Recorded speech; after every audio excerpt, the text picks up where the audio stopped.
Hey there, Grumpy Old Fart here. For those of you who don't know, I started Grumpy Old Fart to express my political and social opinions and to say things that I felt needed to be said. Unfortunately, YouTube started giving me strikes. As a hedge against this happening, I've created backup YouTube channels, Grumpy Old Gamer and Grumpy Old Ufologist. I also created a channel called Grumpy Old Fart over on Rumble, a free speech alternative to YouTube. You can find all of my stuff there, including my political opinion and current events. The link to my Rumble channel, as well as links to let you order my books, are in the description of this video. If you enjoy my content, please like, subscribe, share, and comment. I welcome your comments, even if you disagree with me. Now, on with the video. Hey there, Grumpy Old Fart here. I'm still trying to get over this cold, so if my voice sounds weird or if I have to cough, bear with me. Alright. I'm doing a historic haunting video on the ghosts of Flight 401.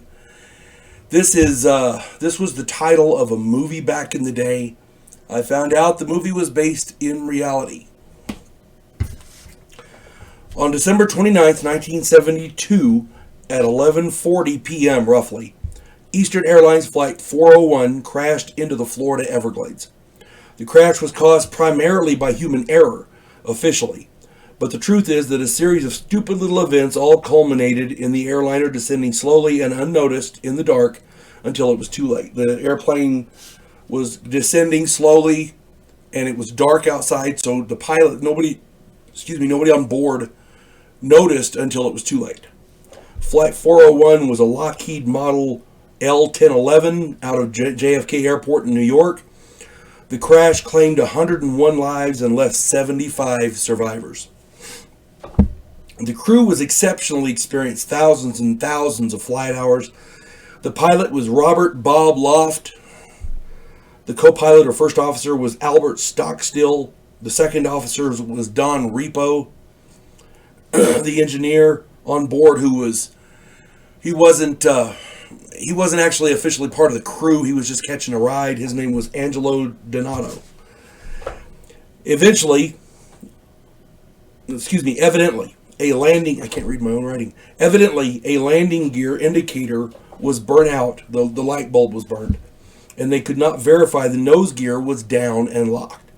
It is believed that someone bumped a steering stick just enough to turn off the autopilot, but they didn't notice, and it was very, very dark outside, and the altitude warning alarm was very soft, one little ping, I think. So nobody heard it while they were working on the gear light. By the time they realized they were descending, it was way, way too late. After the crash, locals helped the survivors. Some men in an airboat, one of those big fan boats in the Everglades.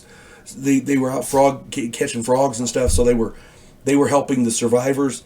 Bob Loft survived the crash, but then died before he could be extricated from the wreckage. So they were talking to him before he died. They just couldn't get him out of the plane in time to save him.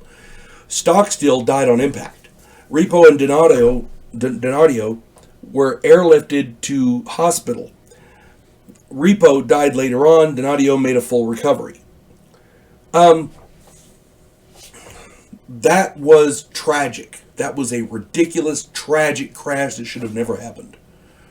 Now, that being said, in various Eastern Airline L-1011 planes, the sightings began soon after.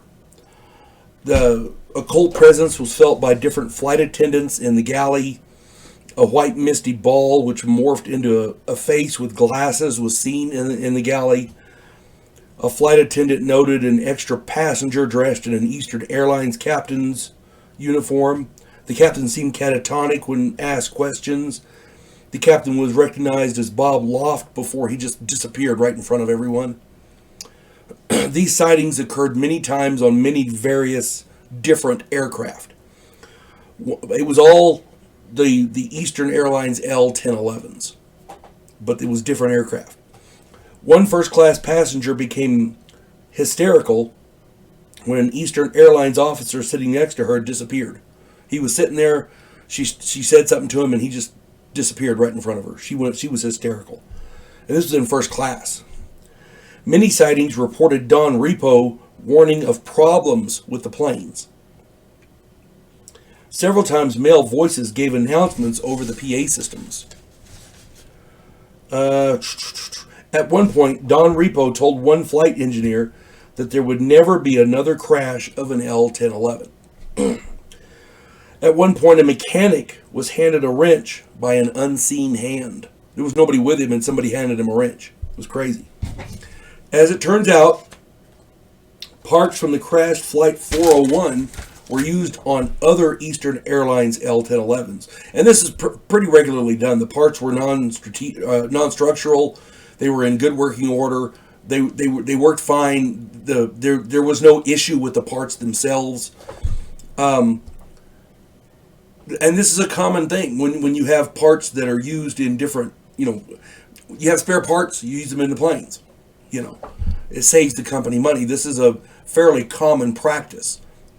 Once the parts were pulled from the planes, the sightings ended. Now, the reason that the parts were pulled from the planes is because the sheer number of sightings and reports was staggering. Eastern Airlines tried to downplay the sightings and even going so far as to cover it up by hiding reports in the logbook reports, the logbooks themselves. But the sheer number of sightings was ridiculous. The people who reported these sightings were very, very credible. None of them were insane, and none of them made money off of their stories. This is one of the most credible haunting accounts in history. It's very well known. And a lot of the people who witnessed the ghosts, witnessed these spirits or hauntings or whatever, recognized the crewmen because they had worked with them. Okay, so it's hard to say, well, that didn't happen. You know what I'm saying? This is very, very credible. It's a very credible situation. So the next time you're seated on an airplane and there's an airline officer sitting next to you, you might want to be wary. Just saying. Hope this finds everybody well. You folks have a good day. God bless one and all.